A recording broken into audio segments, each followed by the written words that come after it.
A primeira vez que se ouviu falar de imposto de renda no Brasil foi em 1843, durante o Segundo Reinado. O artigo 23 da Lei nº 317, de 21 de outubro daquele ano, estabelecia uma tributação progressiva sobre os vencimentos verificados pelos cofres públicos. Vigorou por 2 anos. Mas só em 1922, a lei que instituiu o imposto de renda foi promulgada e sofreu diversas alterações e atualizações até os dias de hoje. Em um universo de siglas e de impostos cobrados de várias formas, cada um com a finalidade de financiar bens e serviços públicos, a forma mais justa de se cobrar impostos, em tese, seria o imposto de renda. O imposto de renda, por conceito, ele é a forma de imposto a mais justo que tem, né? Quanto mais um país tem a sua carga tributária focado na renda e menos no consumo, mais justo é o sistema. O sistema injusto é aquele tributo que está no consumo das coisas. Então, tudo que você compra tem um imposto embutido ali. Por que ele é injusto? Uma pessoa que ganha 50 mil por mês, por exemplo, quando compra 1 quilo de café, ele paga o mesmo imposto que uma pessoa que ganha salário mínimo. Então, por isso que o imposto colocado sobre o consumo, ele é o imposto injusto. O imposto, quando colocado sobre a renda, ele é o mais justo, né?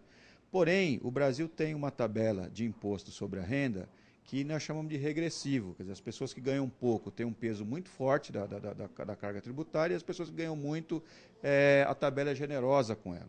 De 1996 a 2013, a tabela do imposto de renda acumulou uma defasagem de 61,42%. Na prática, significa que os índices não acompanharam a inflação, mas teriam que acompanhar. O raciocínio é simples. O desconto de imposto de renda é feito por faixas salariais. A tabela prevê uma correção dessas faixas salariais. Se os valores não aumentam de acordo com os reajustes dos salários, trabalhadores que até então não pagam imposto de renda passam a pagar. Em alguns casos, graças ao caráter progressivo da tabela, alguns reajustes salariais passam a representar ganho menor para o trabalhador. Vamos usar como exemplo um salário de R$1.000 e uma taxa de imposto de 10%. Até R$1.000 o trabalhador está isento e a partir de R$1.001 ele paga 10% de imposto.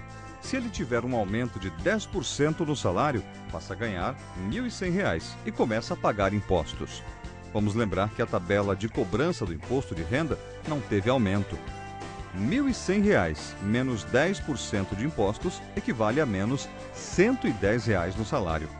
Com o aumento de salário sem a correção da tabela do imposto de renda, o trabalhador perde R$10, passando a receber R$990.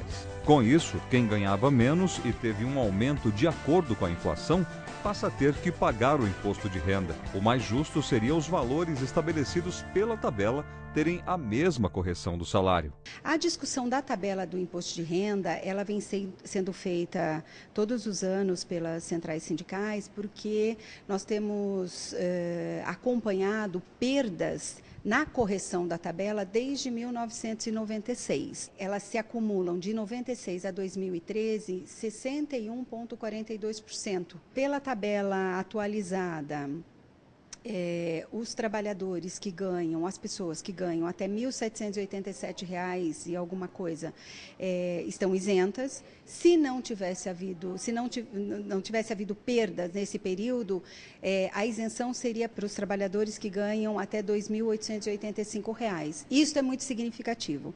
Então, nesse mesmo período, houve ganhos reais de salário, ou pela negociação, pela política de valorização do salário mínimo, pelo dinamismo de alguns anos no país, só que parte desses ganhos os trabalhadores não recebem, porque eles passam a pagar impostos. Nas negociações para a correção dos salários em 2014, os sindicatos buscaram repor as perdas provocadas pela inflação. Essas perdas são calculadas pelo IPCA, Índice de Preços ao Consumidor Amplo. O IPCA é considerado o índice oficial de inflação no país. Este índice tem o objetivo de medir a variação dos preços no comércio para o consumidor final, ou seja, se os salários foram corrigidos pelo índice da inflação de 2014, que foi de 5,91%, e a tabela do pagamento do imposto de renda foi corrigida por um índice fixo de 4,5%, a diferença das correções é a chamada defasagem da tabela. Nesse caso, o trabalhador tem uma perda de 1,41%, e esta perda tem ocorrido nos últimos 17 anos. A CUT tem insistido muito, primeiro, para que se eleve esse piso mínimo, né, para que o trabalhador seja atingido pelo imposto de renda, até porque nós temos a compreensão de que salário não é renda, né, não é lucro, portanto não há por que taxar o salário do trabalhador. A nossa opinião é que a primeira faixa deveria ser um valor bem superior do que é hoje, né, pouco mais de R$1.000. Hoje já começa a tarifa ao trabalhador em 7%, depois 14%, depois 22%, depois 27,5%. Então, portanto, é fundamental, primeiro, que eleve, né, o número de faixas, que se crie uma faixa, por exemplo, dos 35%, onde vá exatamente atingir aqueles mais abonados, né? Mas, infelizmente, nós temos conseguido, quando negociamos, o governo tem corrigido em 4,5%. Estabeleceu 4,5%, tendo como referência a meta inflacionária, né, que é 4,5%. Foi esse o critério que o governo adotou nas correções ocorridas até então. A CUT reivindica a correção da tabela do imposto de renda e a criação de novas faixas de tributação, cobrando mais de quem ganha mais e menos de quem ganha pouco. E lembra que todas as correções desde 2005 foram conquistadas pelos trabalhadores, liderados pela Central em mobilizações e marchas, que levaram centenas de trabalhadores a Brasília e às ruas das principais cidades do país. E em 2014, a CUT continua à frente desta luta. Com outras centrais sindicais, pediu uma audiência com a presidenta Dilma Rousseff ainda em janeiro. Assim como pela valorização do trabalho, a CUT luta por uma tributação mais justa e por uma reforma tributária que também contemple a elevação do peso dos tributos diretos sobre renda e patrimônio, a regulamentação do imposto sobre grandes fortunas e heranças, a diminuição de impostos sobre a cesta básica e oneração da especulação financeira. Nós anualmente temos feito campanhas e temos buscado negociar com o governo para que o governo corrija a tabela do imposto de renda. Nós tivemos sucesso, especialmente nos anos onde a gente estava implantando a política do salário mínimo.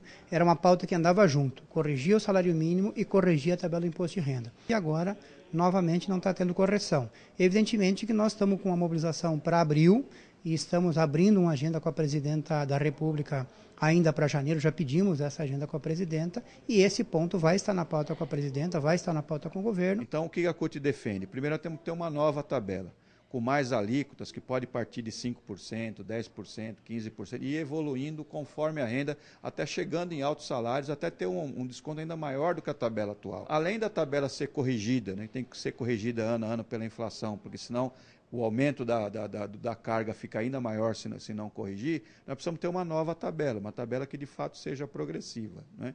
Então não é só o reajuste da tabela, mas é construir uma nova tabela no novo conceito.